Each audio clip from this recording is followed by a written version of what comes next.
Pada video ini, kami akan mempresentasikan tugas besar mata kuliah Sistem Multimedia berupa sebuah game edukatif yang dikembangkan menggunakan Godot Engine dengan bahasa pemrograman C#. Nah, tujuan dari gameplay ini adalah melatih pemain dalam mengenali dan memilah sampah dengan benar melalui media interaktif.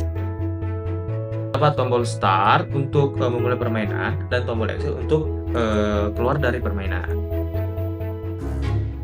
Oke, saat mulai bermain dan ketika mencet tombol start ini sudah bisa digerakkan dengan tombol WASD atau tombol up and down di bagian kanan keyboard. Terus juga di sini ada story yang mengisahkan kisah dari main karakter, yaitu seseorang yang bernama Tirta ini, anak yang digambarkan cinta terhadap lingkungan. Nah, ketika pemain menemukan objek sampah, sistem akan menampilkan pesan informasi sebagai pengantar interaksi. Ini sebagai penunjuk agar membantu pemain memahami tujuan yang harus dilakukan. Apabila pemain memasukkan sampah ke tempat yang tidak sesuai, sistem juga akan memberikan pesan peringatan. Nah, pesan ini juga berfungsi untuk mengkoreksi sekaligus mendorong pemain membuka buku informasi agar dapat memahami perbedaan jenis-jenis sampah. Nah, betul. Karena di buku panduan juga terdapat jenis-jenis sampahnya dan juga lokasi dari tempat sampah yang perlu dituju. Dalam game ini juga ada 5 jenis sampah, yaitu yang pertama sampah organik, yang kedua sampah kertas, plastik, kaca, dan kaleng. Ya. Dan kelima jenis sampah tersebut dibedakan dari warna-warna yang juga tertera pada buku panduan.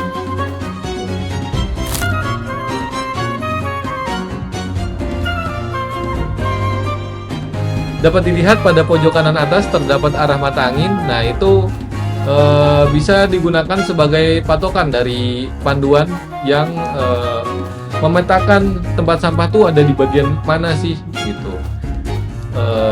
Jadi pemain juga dapat tahu arahnya tuh ke arah mana gitu dengan patokan mata angin dan juga bangunan utama yaitu balai desa. Kalau dilihat dari buku panduan tersebut. Di bagian pojok kanan bawah terlihat frame kotak bertuliskan trash. Jadi pada saat pemain mengambil sampah frame itu akan terisi dengan ikon sampahnya gitu. Jadi pemain dapat melihat dengan jelas sampah apa sih itu gitu. Jadi pemain juga dapat belajar kalau sampah itu dikategorikan sebagai jenis apa. Tidak hanya visualisasi kecil dari pixel art yang dibawa oleh main karakter.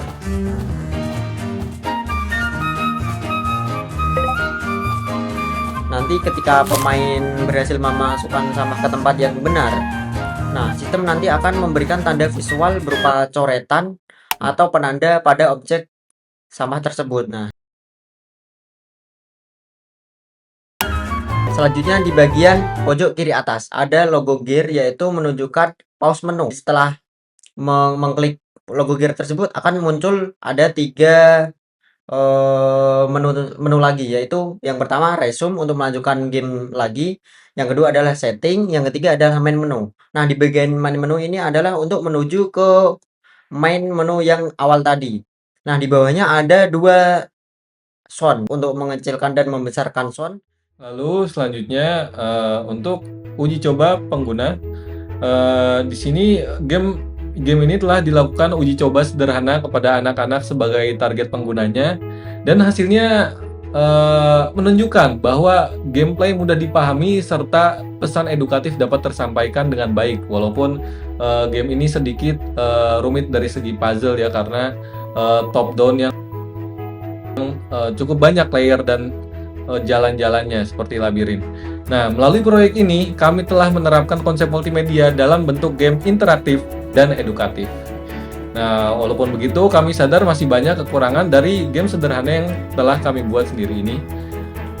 Kami rasa demikian presentasi tugas besar untuk mata kuliah Sistem Multimedia yang telah kami buat. Terima kasih.